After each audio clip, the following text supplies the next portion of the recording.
Welcome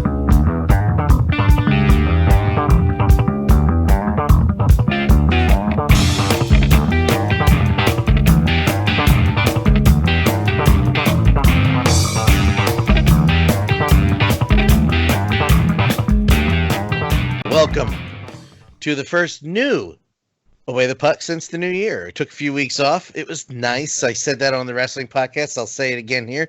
It was a very nice to have it a time off. I'm not racist. I'm Italian. Welcome to Away the Puck. Dan Alchico.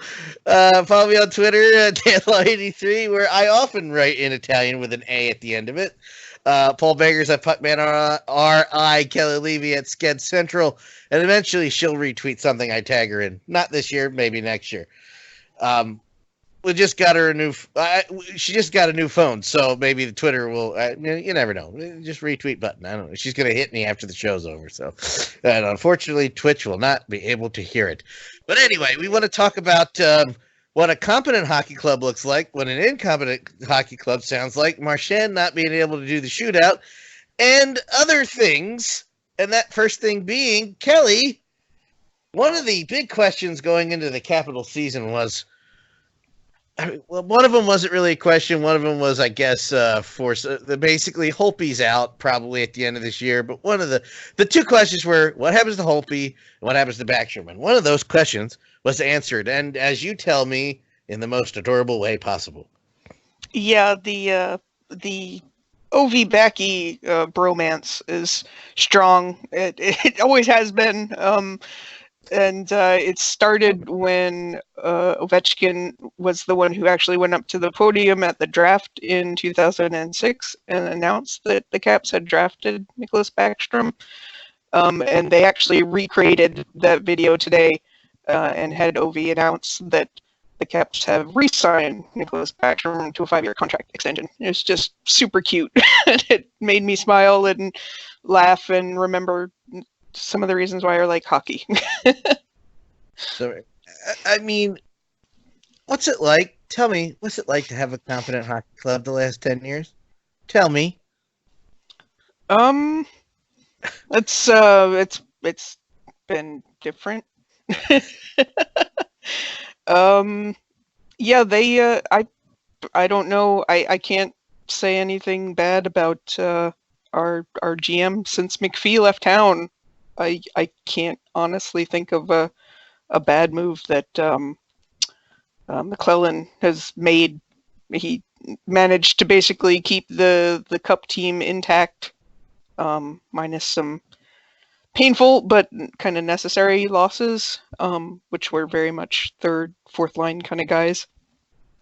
And then, yeah, coming into this year, the decision was always going to probably have to be Holtby or Backstrom, and I think most of the Caps fan base was solidly wanting to have Backstrom back over Holtby.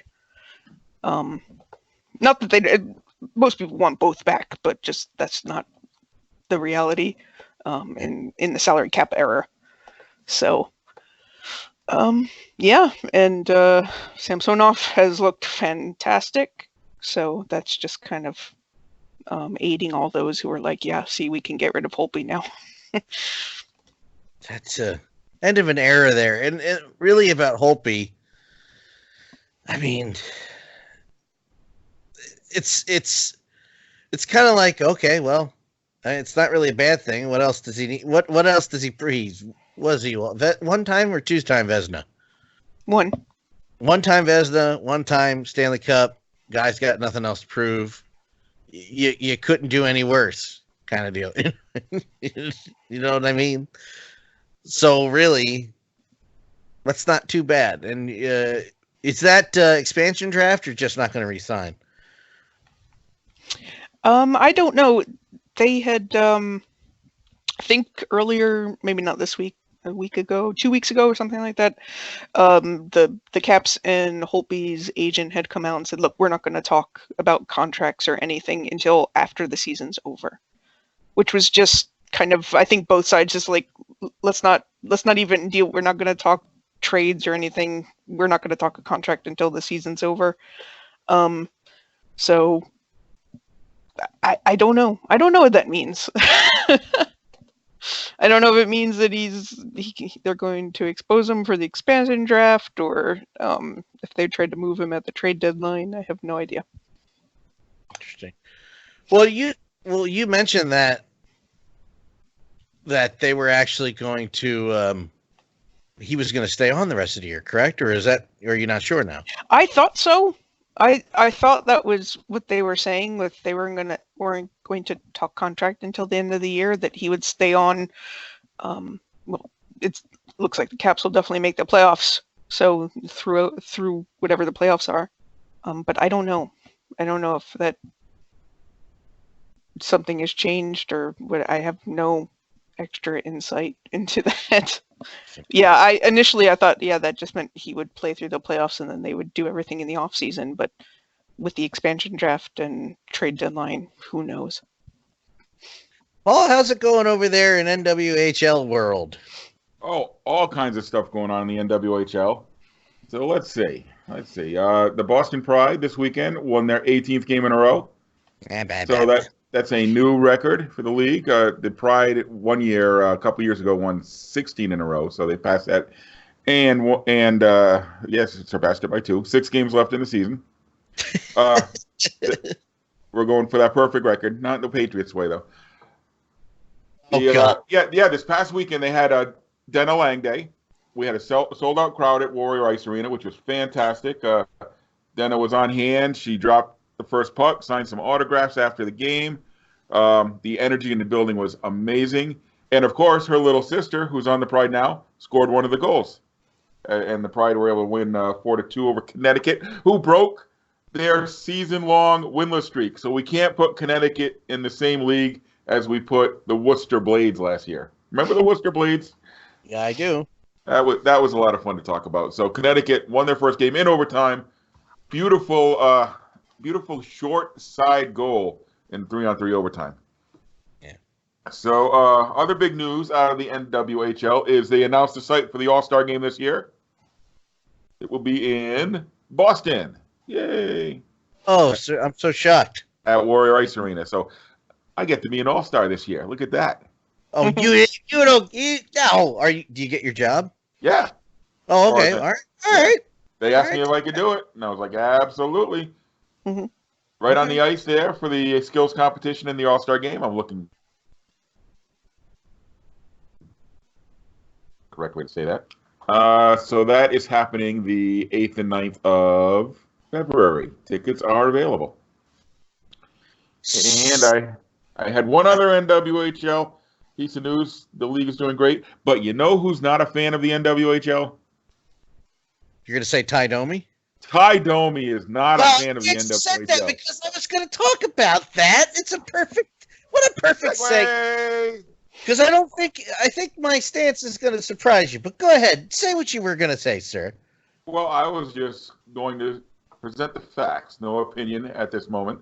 Ty Domi, I don't want to say he went on a rant, but the PWPA had an event in his hometown, Vaughan, Ontario, this past weekend. And, all right, I will give an opinion. For an organization that had such big dreams, they're playing in little community rinks now, man. So they're playing in front of, they're getting decent crowds, but they're playing in front of 500 people. So it's not like they're filling up, big-time stadiums. But anyway, Ty Domi went on a broadcast somewhere. I just had the information pulled up, so forgive me for forgetting where he went on. It was on Rogers Hometown Hockey. Yes, and Tom McKean and Tara Sloan. Yep, his quote. I'll read you the quote. "The time has come, and it's overdue to start a real women's professional hockey league." So Ty Domi, not a fan of the NWHL. Okay, I'm glad you said that. Before, actually, you know what? We'll go to the ladies' main event for this discussion. Kelly, I'll go to you last because what you said to me off air was very interesting, and I'll say this: I didn't read. I watched what he had to say, and then I went to his Twitter account, and that's a big heaping. It sure is. That's where I found out about it. By the way. Oh man, it's bad. Here's the thing. I kind of agree with what he had to say. Yeah, I mean, I'm sorry, Dan, but he just is looking at it. in a different way than the NWHL is? They both have the same goal, I feel, promote women's hockey. He basically, I'm not going to go too far into it because Kelly can elaborate better on it. But I love the NWHL. But at this point, like I said, I'll let Kelly finish it off. So I'm not going to get into the middle part because we discussed it. I don't want to steal a lot of her answer. At this point, it's somebody needs to invest in the league. Because while it's a good start, there's no money. There's not a lot of money. And right. Though it's a big step in the right direction on getting the women paid for hockey, unfortunately, and I use that word, I was talking to another friend about it who surprisingly saw eye to eye about it. Nobody's going to put money into it if there's no return on that investment.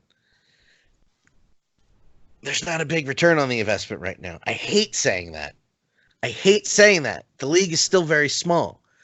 I do believe that with the NHL being the way it is today and other leagues kind of following suit in the male side of the world, that there's a great room, there's a great big opening for the a women's hockey league and the NWHL to kick their foot kick their foot through the door and go, watch us, because we got quality hockey over there, because they do have quality hockey over there.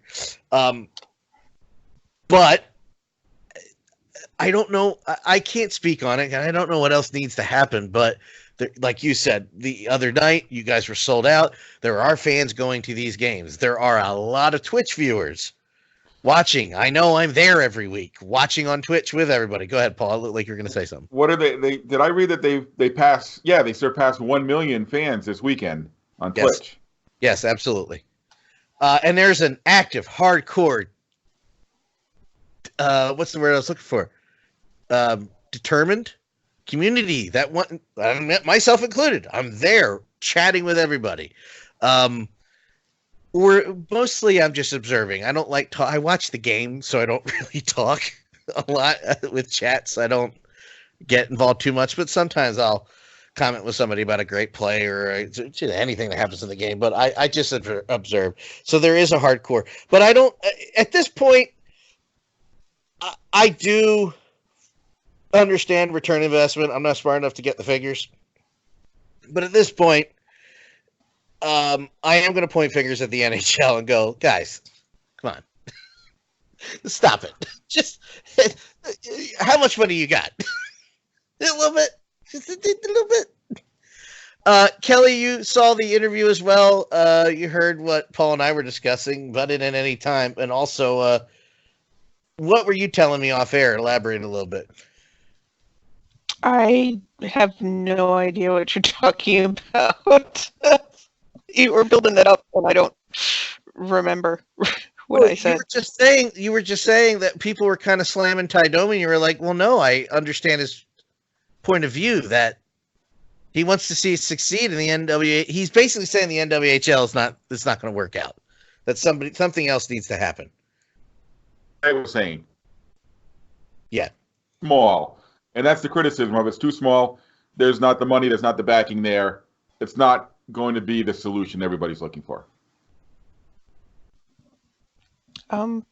Yeah. We've had this discussion endlessly. Just there has to be money spent, and no one's stepping up.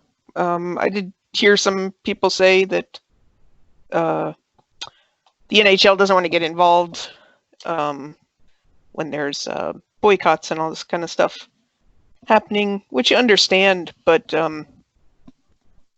without some cash coming into play,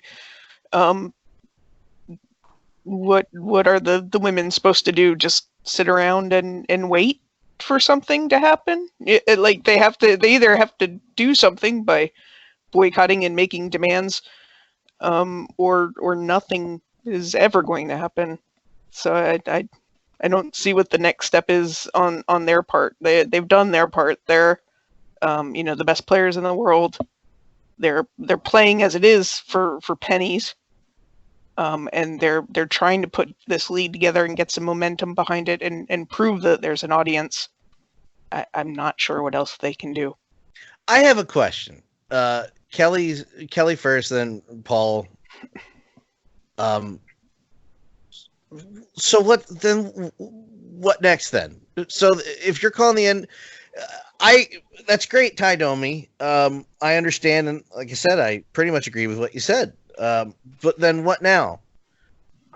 Who's gonna make another league? Who's gonna even try? If you're not gonna try the NWHL, what makes you think anybody's gonna try with somebody else?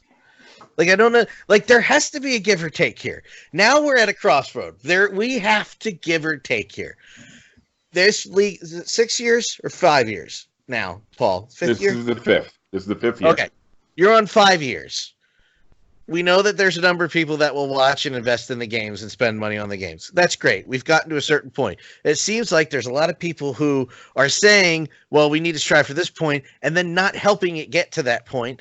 And the other side saying, well, this will fail. Then there's nothing. There's not a lot of give or take here, I don't see. I don't understand the problem. If hockey is that as popular as it is, I don't know. It boggles my mind that there's so many people, ourselves, Ty Domi included, that are talking about it. Where's the action? Go ahead, Paul. Okay, I thought Kelly was going to go, but I will definitely I'd like to go after you. What really bothers me about this whole situation is the PWHA camp and the NWHL camp both have the same ultimate goal: to grow the women's game, get a paid professional league where these women can make a livable hockey wage and have a successful league. But the two camps are diametrically opposed as to how best to get there. But what really bothers me is with the PWHA model is they seem to be sitting back and waiting for someone to come in with the cash, with the the monopoly man to come in with a big bag with the dollar sign on it. And I don't know if that's the best way to promote this. I think to be out there on the ice, getting your product out there, getting your faces on TV, or getting the exposure, I think is the best way to go. Now, people don't agree with me, and that's why we are in the situation that we're in right now. Kelly? Yeah. I don't know what the next step is. I just wish I honestly think the money bag is going to have to be some channel that wants programming. Someone's going to have to step up, like we saw with the lacrosse league last year. NBC Sports funded that entire thing. A outdoor lacrosse league. They funded it.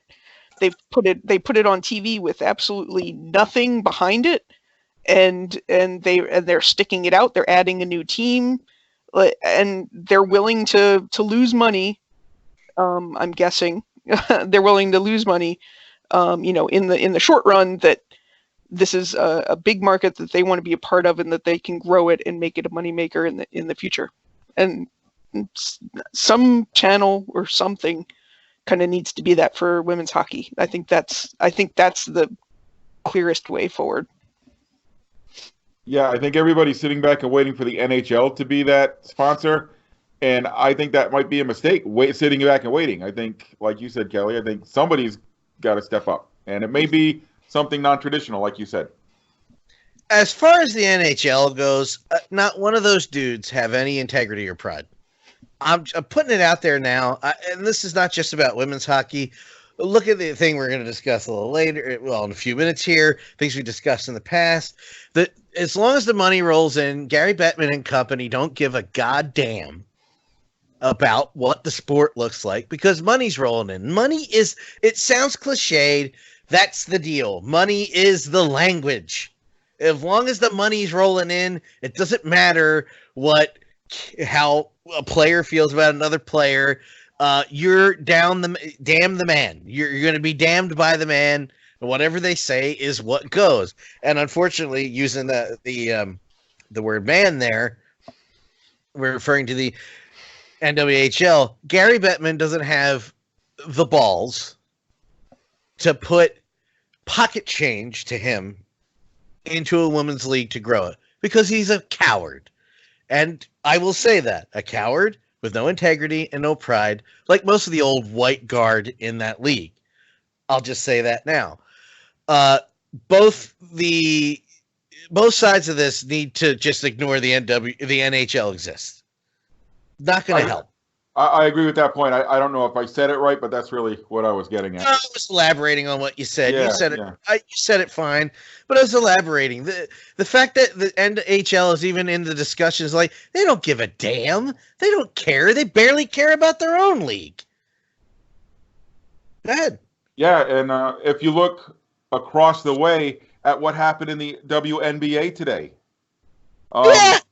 did you see what an epic 8-year labor agreement between the players and the teams with 50% guaranteed revenue to the players and equal partnership. And the NBA propped up that league for years and years until it was able to make a go at it on its own.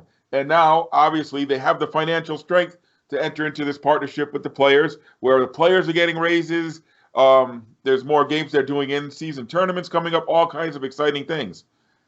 The NHL doesn't want to put that support behind a women's hockey league, and I think that's a huge mistake. I think the NHL looks at it as a competition. And not for nothing, we're talking about the sport that we all love. We're sitting here talking about it in a goddamn podcast. If you look at the history of the NHL, anybody who has sat either side by side with them or in their way, they've either eliminated by nefarious means or they've just beaten them with money. That's the way it's been for over 100 years, and it's never going to change. And certainly, girls on skates probably scares them. It shouldn't. That's stupid logic to use. But to see the WNBA's been around since, 96, 97?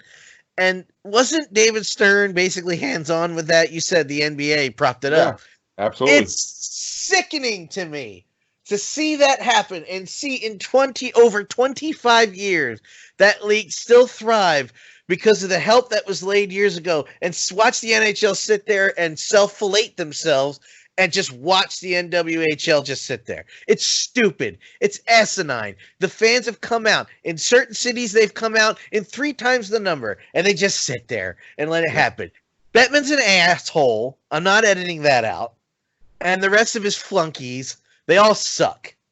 Yeah, I mean, one women's league has already disappeared because of the inaction and the infighting and the lack of a long-term vision.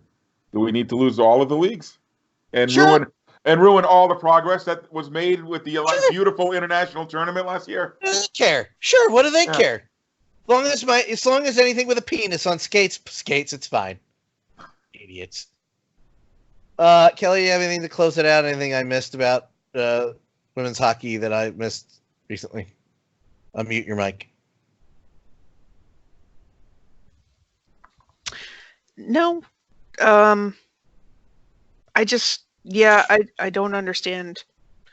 The NHL is constantly talking about, finding new fans, and hockey's for everyone. That's why they want to stay in Arizona and in Miami and stuff like that. And like, why not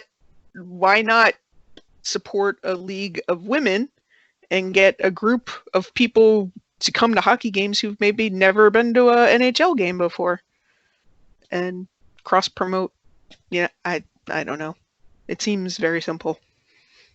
I went to an NWHL game in Buffalo at the Key Arena last year, and they almost filled the lower bowl. The audience is there. Yeah. Just need the opportunity. That actually fired me up. Because I didn't even think about that until then. I'm like, yeah, the WNBA, right there. Example 1. Yep. Everybody held on. Teams have gone. Teams have come. People have moved. Here we are, 12 teams, 23 years later with my math. Sorry. That's why I'm not a mathematician. They're on TV. That's annoying. They're on TV in the United States and Canada. The finals were on NBC, weren't they? On a major network, Yeah. or were they on ESPN? Yes. Yeah, no, well, it was NBC or ESPN. Now I Yeah, can't one of the two. Either way, Stupid. And then the Mystics won the championship, and that was all drowned out by everything else that was going around with baseball. Well, they will get their championship parade. They're just going to have it when the women come back from because they all went to go play overseas. where they can So make they some are real going- money. Yeah, so Yeah. they are going to have the parade in DC for the Mystics.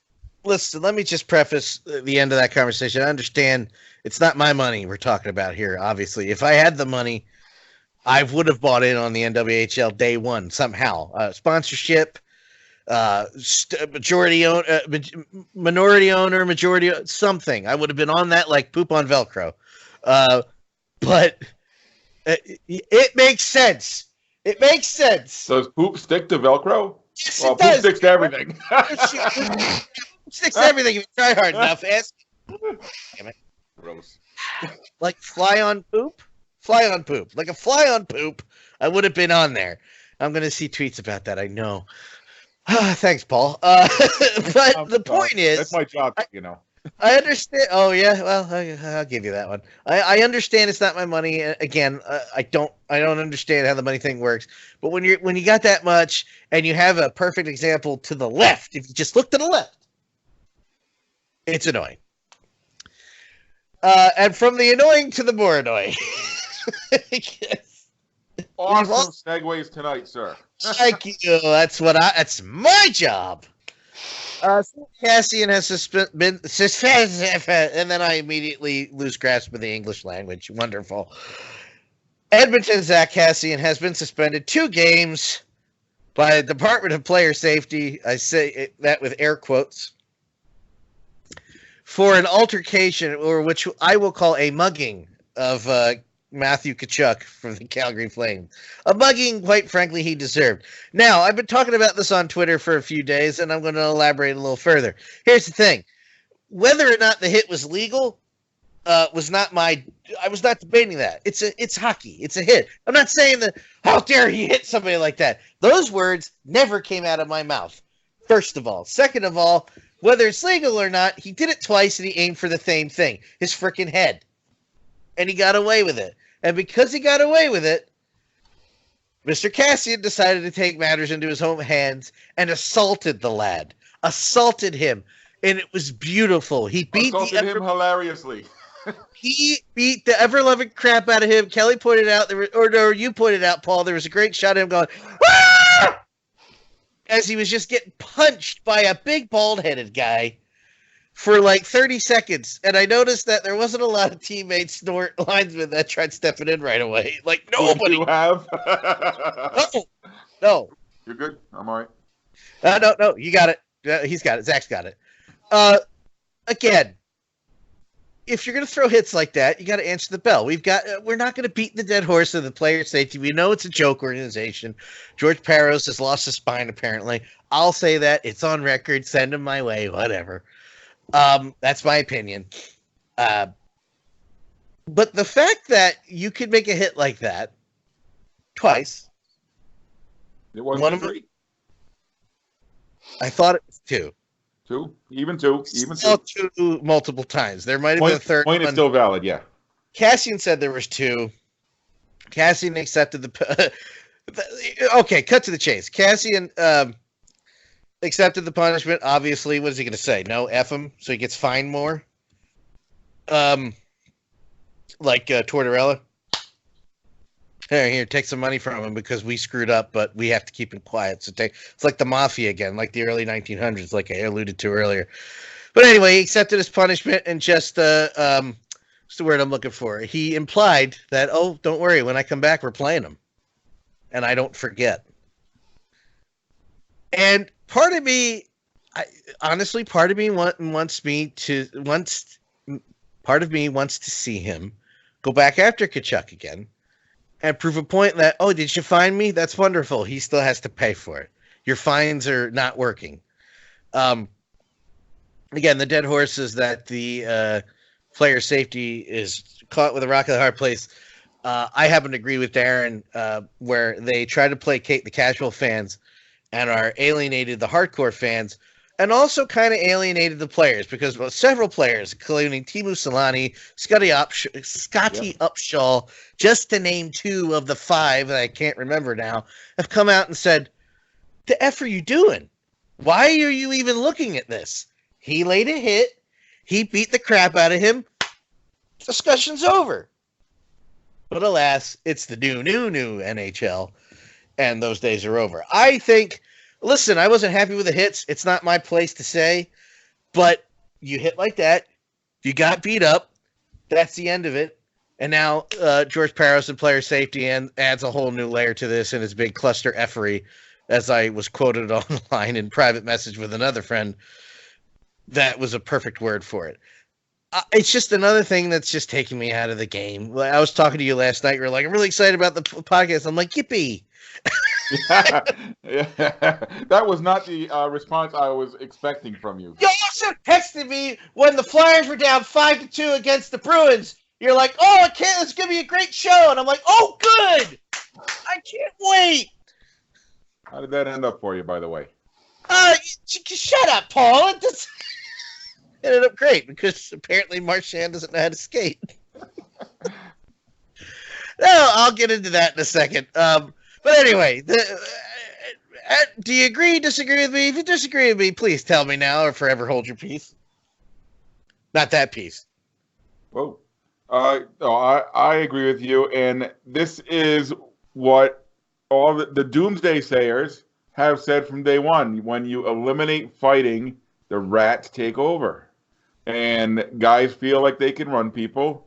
And like you said, this absolutely has nothing to do with clean hit, dirty hit, high, low, intent to injure. It has nothing to do with that. If you're running around like a moron, throwing your body around, at some point, you need to be able to answer. And that has always been the best thing about hockey. Guy gets out of line, they're going to take care of it. It policed itself. But now you have totally taken away the ability. I mean, this is a discussion we've had 100 times. You've taken away the ability of the players to keep things on the level, so to speak. Now, I'm not saying I don't want to go back to the days. Well, sometimes I do. I want to go back to the 70s sometimes, see a 20-on-20 fight. Those were always fun. Sure. But once in a while would be nice, really. Once in a while. Yeah, I mean, I wasn't a fan of, your goon's out, my goon's out. All right, you want to go? Yes, I want to go. Next face-off, we'll go. Okay, here we go. Drop the glove. Let's dance a little bit. And that served no purpose. But the honest, and I'm on the record saying this 100 times on this show and other places, in the moment, heat of the battle, 2 guys are pissed at each other because they're competing the hell out of each other. That's what hockey needs, and that's what makes hockey the sport we love so much. And to take that away, it's bad on so many levels. Yeah. Yeah. And that's what that situation was. And apparently he slapped his pee-pee. Not allowed to do that anymore. How dare you use that, Kath? Listen, I saw it in his face when he gets hit that second time and it almost hit his head again. And you see it in his face like, okay. Kelly, anything else you want to elaborate about this? Anything? Yeah. I'm just glad that we have established again that spitting is worse than spitting on a guy was 1 game worse than assaulting a guy who didn't want to fight. Just want to keep that chart in everyone's mind this year. So stupid. Kelly, please don't tell me I have to take a chart like that to work. No. I mean, I see here. I'm in a rock and a hard place. Hard place. I'm in a rock and a hard place. Hey, you've been to Boston lately, eh? Yes. Oh, Jack, it looks like you overskated and he missed it by that much. I love hockey. If it's on NHL, if there's a West Coast game, I'll turn. I need to watch hockey, but at this point, every game I watch, there's something I'm like. It's not just Dan, you're being picky. There's something every time that happens where the referees 100% will either change momentum or take a disadvantage or an advantage away that was organic, and I'm tired of watching it. I hate it. I can't stand it anymore. Again, thankfully, NWHL, AHL, I can stream when they're on. Unfortunately, sometimes the AHL kind of falls into the same category because they got to listen to the mommy and daddy. It's just annoying. I'm just over it. And it's like, if you go to our website, if you go to the Another Flyers podcast, episode 4, which apparently you listened to, Paul. Nobody else saw it. That's in our Stadium Journey. Writers didn't see it. Oh boy. Hey, we finally got them to start promoting the Stadium Journey webcast. Baby That's right. steps. Yeah, baby steps. Eventually, they'll listen to others. So I'm at the point where it's weird. I've turned off more Flyers games this year than I ever have, and Kelly will tell you it's because I get so physically angry. It's like I have to turn this off. I have to turn it off, and I turned off last night. I shouldn't have turned it off, but I did. Wouldn't you? I might distract myself with another activity, so I won't be so angry. Yeah, well, that's the thing I've decided. I can't tell you my other method that I have outside, but I'm just going to put something else on, another hockey game, like the Capitals were on. I'm like, I should have put that on to tell me what a good hockey team looked like. But my point is if you go, I'm not going to dwell on the Flyers too much because we have a whole episode with me and Cash talking about how we both feel. Another Flyers podcast, episode 4. Please listen to it. It's just over a half hour, so it's quick. But I do want to say I'm never going to do that again because I didn't feel bad, and I'm not going to apologize. I've been through a lot with this franchise. A lot of people have. A lot of fans have sat through the mediocre and the bad, but I can't turn it off anymore because I missed some good stuff last night and it was stupid. So I might just start putting it on my phone and keep it on the little screen, just be like, we tried it. Ooh. But I just want to transition into I might disappear for a few days because I just got word. I just got word. Like I personally just got word from a phone call. Word came over Twitter that Carter Hart might be out now. So shoot me into the sun. Just if that's at that point, I'm just like, well, I'm out. I can't figure it out. This team is so frustrating. It's so frustrating. I love them so much, but I would like to divorce, but I love them too much for a divorce. Does that make sense to anybody else? Anybody? Kelly, that I know. Makes perfect sense to Kelly. Wow. Well, Paul. That was a shot out of nowhere, wasn't it? Jesus. All I said was Brad Marchand missed a puck once. Now, does that get an award for the most pathetic shootout attempt of all time? Well, I said on Twitter, how long until they make the Marchand rule for like there's the Brodeur rule, the trapezoid? Yeah. How much before they're like, it's a mulligan, Marchand rule, try it again. I don't know if you saw, but there was one camera angle that they showed on Nesson up here that was just perfect. And in the background, if you looked past Marchand, you could see Gritty. Yes. Right, like in the front row in the corner. And just because of Gritty's face, it looked like he was willing Marchand like well, he also was telepathically. He was doing this, like he was trying to jinx Jedi him. mind trick. So it looked like the Jedi mind trick. But then I just thought that you know how like Luke force projected in I am going way off on people here. Luke force projected in The Last Jedi to trick Kylo Ren so everybody got away and it killed him. I'm pretty sure Carter Hart moved the puck with his mind and it pulled his. And I heard him. Yeah, so that's where I am with Flyers hockey. I love you. It's like a battered. It's like it is like an abusive relationship. I just keep coming back for more. I said it on the other podcast. Hey, I don't care who's on the team at this point. I'm not doing Twitter games anymore. We've argued about attendance for years about how great we are. We're not there anymore, guys. I don't care. Put the trophy up. Put a banner up. I don't care who does it. I don't care if it's Bill Smith or Joe Schmo or his brother Joe Below. How about Alex Cora? No stealing signs on this team. Kelly, you got anything else you want to close the episode out before I just rant about the Flyers for another 20 minutes? I got nothing. How the Bears doing? They're losing Wyman to and Jeff- Charlotte, who's horrible this year, but in our heads, they're still the team from last year. Well, you know, that's another thing. I was like, oh, I just watched the Phantoms, and the Phantoms are depleted because the Flyers called so many people up that the Phantoms are kind of iffy now. It's like, oh, God. Oh, no. Oh, I'll watch the Royals. Wait, that's $300 to buy the ECHL package. Never mind. I'll read it on Twitter. Oh, Paul, where can people follow you, sir? You can follow me online at PuckmanRI. The Stadium Journey, the HIAC Talk Radio podcast, the Obey the Puck podcast, and another Flyers podcast are all on. Well, I haven't forgotten yet. Hold on. Are all on blog, thebradyhicks.com. And if you look on Apple and Google Podcasts, just type in VOC Nation Radio. I'm Dan Law. I'm on Twitter at DanLaw83, the above average comedian. Kelly, where can people follow you? They can follow me at Sked Central.